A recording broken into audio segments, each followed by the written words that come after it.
Good morning from the heart, September 23rd. Simple faith rewarded. 1 Samuel 17, verse 47 says, All this assembly shall know that the Lord does not save with the sword and spear, for the battle is the Lord's, and he will give you into our hands. What an inspiration of courage and lofty faith was displayed by the simple shepherd before the armies of the Israelites and the Philistines. There was a ring of fearlessness in his tone, a look of triumph and rejoicing upon his fair countenance. As David's rich voice uttered the words of trust and triumph, the anger of Goliath was roused to the very highest heat.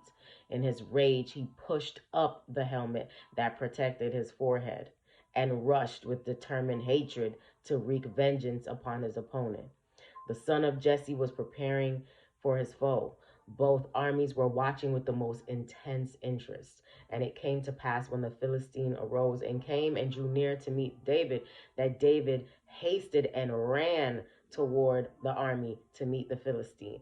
And David put his hand in his bag and took a stone and slang it and smote the Philistine in his forehead, that the stone sunk into his forehead. And he fell upon his face to the earth. I imagine an angel behind that stone just pushing it in. Amazement spread along the lines of the two armies. They had been confident that David would be slain, but when the stone went whizzing through the air and straight to the mark, they saw the mighty warrior tremble and reach forth his hands as if he were struck with sudden blindness. The giant reeled and staggered and fell prostrate to the ground. David did not wait an instant. He knew that he knew that life was extinct. He sprang upon the prostrate form of the Philistine, and with both hands he laid hold of Goliath's heavy sword. A moment before, the giant had flourished it before the face of David with the boast that he would sever the youth's head from his shoulders and give his body to the fowls of the air. Now it served to work the will of the servant of God.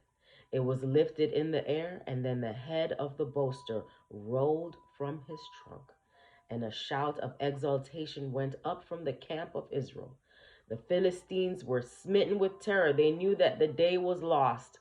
In horror and confusion, they began an irregular retreat, sent the enemies to run several ways.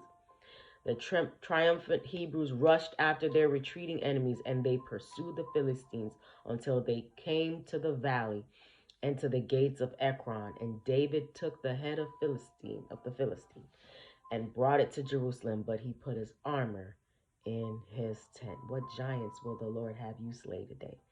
Hope you have a great day today. Live from the heart.